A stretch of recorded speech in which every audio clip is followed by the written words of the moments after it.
Hello buddies, welcome और welcome back to my YouTube channel VIP छोरी। I hope आप सभी सेफ होंगे, स्वस्थ होंगे। तो गाइज़, आज के व्लॉग में मैं आप लोगों के साथ शेयर करने वाली हूँ बागौर की हवेली। जी हाँ, तो जिस दिन हम बायोलॉजिकल पार्क गए थे ना, सज्जनगढ़ बायोलॉजिकल पार्क, उसी दिन का ये क्लिप है। बट उस टाइम मैं इंट्रो शूट नहीं कर पाई थी, और इस वाली क्लिप में अगर मैं उस वीडियो में उस वाले व्लॉग में ऐड कर देती तो व्लॉग बहुत ज़्यादा लंबा हो जाता है। इसीलिए फिर मैं अभी इंट्रो शूट कर रही हूँ, क्योंकि फ़िलहाल मैं एडिट कर चुकी हूँ अपनी वीडियो और इंट्रो मेरे पास था नहीं, तो इंट्रो मैं अभी शूट कर रही हूँ। तो बहुत ज़्यादा मज़ा आएगा आप लोगों को, पूरा कलेक्शन दिखेगा, पूरा जो म्यूज़ियम है वो दिखेगा। तो पूरा व्लॉग ज़रूर देखना और आपको बहुत ज़्यादा मज़ा आएगा व्लॉग देख के। तो चलो चलते हैं। तो जैसा कि मैंने आपको अभी इंट्रो में मेंशन किया कि हम लोग गए थे सज्जनगढ़ बायोलॉजिकल पार्क, और आते वक्त हम गए थे बागौर की हवेली। तो ये जो गली है ना, ये बागौर की हवेली वाली गली है। इस तरीके के स्टॉल्स लगी हुई हैं, और अभी जो आपको सामने दिख रहा होगा, पानी सा भी दिख रहा होगा, और ये कुछ बड़ा सा गेट सा दिख रहा होगा, 3 गेट बने हुए हैं। तो ये है गणगौर घाट, जिसके बाद जस्ट बाजू में है बागौर की हवेली। और क्लोज लुक दिखा देती हूँ आप लोग, लिखा हुआ है, देख सकते हो, म्यूज़ियम बागौर की हवेली। और ये रहा गणगौर घाट। तो गणगौर घाट को हमने सोचा कभी बाद में आ जाएंगे। और कुछ इस तरीके का ये चार्ट बना हुआ है, जो यहाँ फोक डांस होता है उसका ये फ़ीस है, ठीक है, जो कि फॉरेनर्स के लिए 250 है, इंडियंस के लिए 125 है आई थिंक, एंड चाइल्ड के लिए 75 है। तो हम लोगों ने फटाफट से म्यूज़ियम का टिकट लिया, क्योंकि 6 बजे म्यूज़ियम बंद हो जाता है, और 6 बजे के बाद जो है फोक डांस के टिकट स्टार्ट हो जाते हैं, इसीलिए। तो अभी ऑलमोस्ट बज रहे थे 4 शाम के, तो हम लोग गए अंदर। तो आप लोग देख सकते हो यार, रिनोवेशन का काम अभी हुआ है आई थिंक 5-6 महीने के अंदर।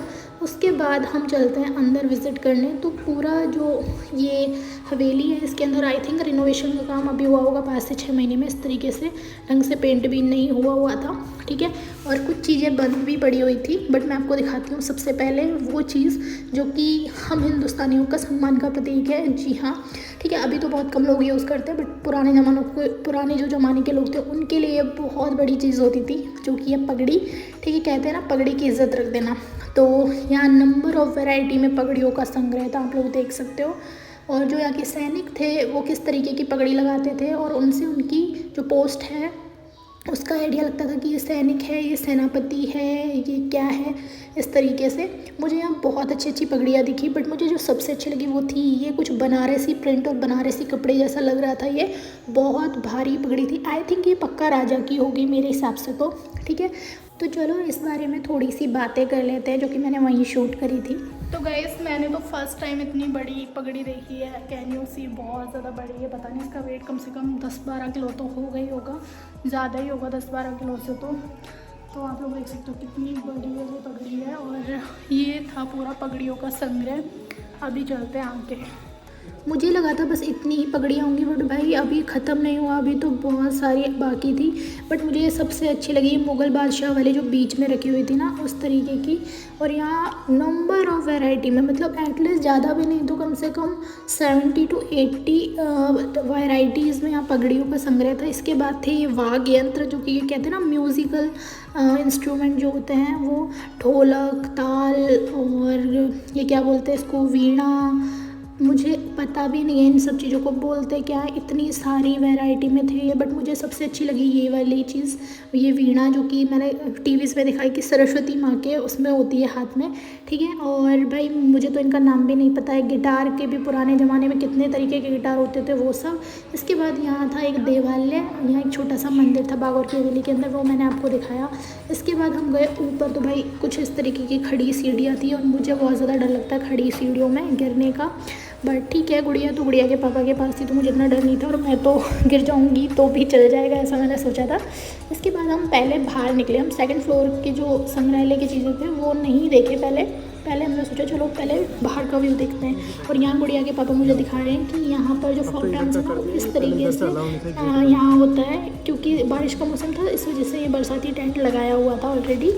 इसके बाद मैं आपको दिखाती हूँ गणगौर घाट का व्यू। जी हाँ, तो सबसे पहले तो इस तरीके से है ऊपर का जो छत एरिया है बागौर की हवेली का, वो। और यहाँ फॉरेनर्स फ़ोटोज़ क्लिक कर रहे थे।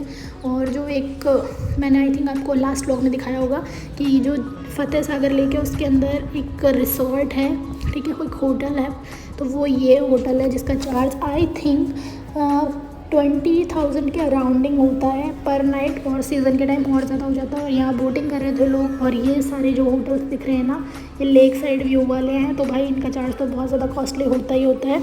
उसके बाद ये था गणगौर घाट, जहाँ लोग बैठ के फ़ोटोज़ क्लिक करा रहे थे, थोड़ी सी मन को शांति दे रहे। तो यहाँ काफ़ी सारे जो है पोर्टफोलियो शूट भी होते हैं। इसके बाद हम वापस आ गए हैं सेकंड फ्लोर पे, जहाँ से अभी हम बाहर निकल के गए थे।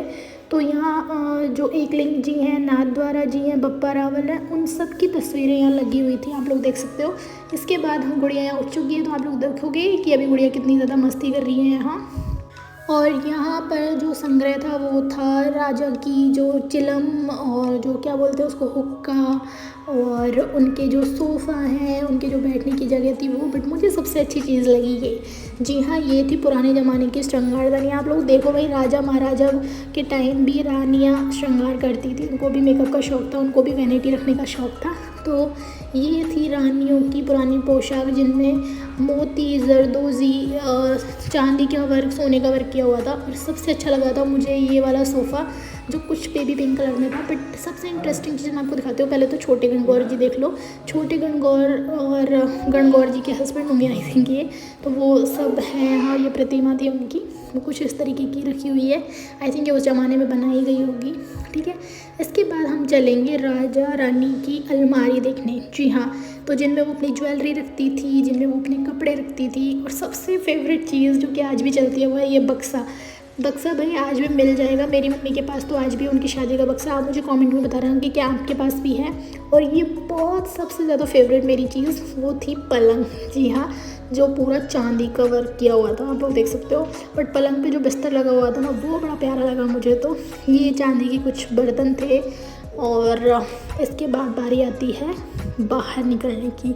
तो अभी हम क्या देखने वाले हैं, अभी हम देखेंगे पेंटिंग्स। ये वो पेंटिंग है जो गणगौर फेस्टिवल होता था गणगौर घाट पर। उसके बाद ये था शीश महल यहाँ का। तो शीश महल के अंदर तो बस इस तरीके से जो खाटू श्याम जी हैं, जो बाकी बिहारी जी हैं, उनकी अलग अलग रूपों की प्रतिमा लगी हुई थी, जो कि एक पूरे कांच के अंदर बंद थी, ठीक है। इसके बाद हम लोग बाहर निकले और कुछ इस तरीके का व्यू बाहर से, मतलब ऊपर सेकंड वाले फ्लोर से देखने को मिलता है। इसके बाद हम जाएंगे चांदी चौक, जी हाँ। तो चांदी चौक का मतलब ये तो मत समझना कि भाई चांदी का कोई चौक रखा होगा, ऐसा कुछ नहीं है, ठीक है।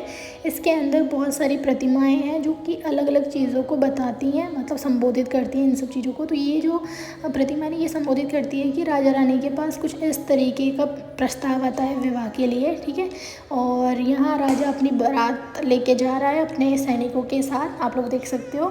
तो कुछ इस तरीके की अच्छी अच्छी सी चीज़ें बनी हुई थी फ़न के लिए यहाँ। इसके बाद जब राजा आता है तोरण पर, तो तोरण पर कुछ इस तरीके से उनकी जो सास हैं वो उनकी आरती उतारती हैं, उनका वेलकम करती हैं, उनका स्वागत करती हैं। उसके बाद हम चलते हैं इधर, तो यहाँ राजा रानी का विवाह हो रहा है, आप लोग देख सकते हो।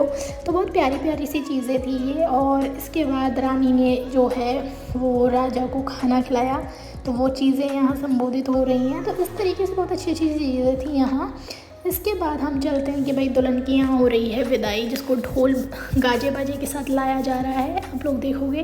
तो ये बहुत प्यारी प्यारी सी चीज़ें थी जो कि मुझे पर्सनली बहुत ज़्यादा पसंद है। एक्चुअली मैं सच बताऊँ, मुझे राजा रानियों की कहानियों से लेके उनकी प्रतिमा से लेके सब कुछ बहुत ज़्यादा पसंद है। इसके बाद हम चलते हैं कलावेथी में, ठीक है। तो ये सब बागौर की हवेली के अंदर, ये ऐसा मैं सोचा अलग अलग जगह है, बट एक ही जगह है अलग अलग डायरेक्शंस में, ठीक है। तो ये है जो राजा थे उनके हथियार, जी हाँ। और यहाँ प्रत्येक जो राजा थे उनके हथियार, जिन्होंने यहाँ शासन किया है, जिन्होंने जो जो हथियार यूज़ किए थे युद्ध में, वो सब चीज़ें थे। और उनकी प्रतिमाएं लगी हुई थी, मतलब प्रतिमा तो नहीं कह सकते, बट हाँ उनकी पेंटिंग्स लगी हुई थी कि कुछ इस तरीके के दिखते थे। इसी तरीके से महाराणा प्रताप के जो युद्ध में काम आने वाले हथियार थे वो भी यहाँ संबोधित किए गए थे, इस तरीके से लगाए हुए थे म्यूज़ियम में, ठीक है। और ये बागौर की हवेली का कुछ इस तरीके का आउटलेट था। अब चलो थोड़ी सी आपसे बातें करते हैं। थी बागौर की हवेली और म्यूज़ियम मैं आप लोगों के साथ पूरा शेयर कर चुकी हूँ किस तरीके का म्यूज़ियम है। मुझे तो काफ़ी ज़्यादा अच्छा लगा यहाँ आके, मुझे काफ़ी इंटरेस्ट है ऐसी पुरानी चीज़ों को देखने में, हिस्टोरिकल चीज़ों को देखने में। एंड सच बताऊँ तो कुछ हिस्ट्री का भी आइडिया लगता है इन सब चीज़ों से। तो भाई पूरे दिन घूमने के बाद हमें लग गई थी बहुत ज़्यादा भूख, तो हम लोगों ने एक जगह ढूंढी जहाँ थोड़ी सी शांति थी। अदरवाइज़ वीकेंड की वजह से बहुत ज़्यादा रश हो रहा था, तो मुझे खाने की इच्छा हो रही थी बारिश की वजह से, पहाड़ों की मैगी। तो हम लोगों ने यहाँ मैगी ऑर्डर करी हुई, देख लेते हैं यहाँ का जो मैगी है वो किस तरीके का टेस्ट देता है, ठीक है। इससे पहले मैंने कभी गुड़िया को मैगी नहीं खिलाई थी, तो उसने जैसे ही मैगी को देखा उससे वेट नहीं हो रहा था कि ये कौन सी चीज़ है जो मुझसे अभी तक बची हुई थी, तो वो फटाफट से गरम गरम मैगी को खा लेती है। इसके बाद बारी थी मेरी, जो कि मेरी फरमाइश थी आज कि भाई आज मैं मैगी खाऊंगी। तो जैसे ही मैंने इसको टेस्ट किया, हाँ मुझे ये काफ़ी ज़्यादा अच्छी लगी। काफ़ी ज़्यादा अच्छी लगने का मतलब ये तो नहीं है कि बिल्कुल पहाड़ों जैसी थी, बट काफ़ी ज़्यादा डिलीशियस थी और बहुत ज़्यादा सही लगी मुझे तो यहाँ के अकॉर्डिंग। इसके बाद बारी थी हमारी सेकेंड चीज़ जो कि हम लोगों ने ऑर्डर करी थी, जो कि था आलू का ग्रिल्ड सैंडविच। जी हाँ, तो सबसे पहले इसमें 2 पीस आए थे इस तरीके से। मैंने इसको टेस्ट किया एंड इसको टेस्ट करने के बाद मुझे ऐसा लगा कि मैं घर पर ही खा रही हूँ, क्योंकि इसमें ना कोई गरम मसाला था। हाँ, ये आपके पेट के लिए बहुत ज़्यादा सही था, मुझे ऐसा लगा, क्योंकि जो टेस्ट था वो बहुत सही था। इसके बाद 6 बज चुके थे, हम लोगों ने टिकट लिया और 7 बजे हम लोगों ने एंट्री कर ली थी यहाँ, क्योंकि मुझे देखना था बागौर की हवेली का वर्ल्ड फेमस फोक डांस, जिसको सबसे पहले मैं खुद एंजॉय करना चाहती थी, इसीलिए मैंने वीडियो शूट नहीं किया। बट मैं आपको दिखा देती हूँ कि जैसे ही 7 बजते हैं तो कुछ इस तरीके का हो जाता है जहाँ पर फोक डांस होता है वो एरिया। तो चलो अभी मैं एंजॉय करती हूँ, उसके बाद मिलूँगी घर पर। तो चलो थैंक यू। तो गाइस आई होप आप लोगों को ये वाला ब्लॉग अच्छा लगा होगा। अच्छा लगे तो प्लीज़ लाइक करके जाना, और ऐसे ही उदयपुर के अच्छे अच्छे से ब्लॉग देखने हैं तो प्लीज़ चैनल को सब्सक्राइब कर लेना। तो चलिए, thank you so much for watching me, thank you.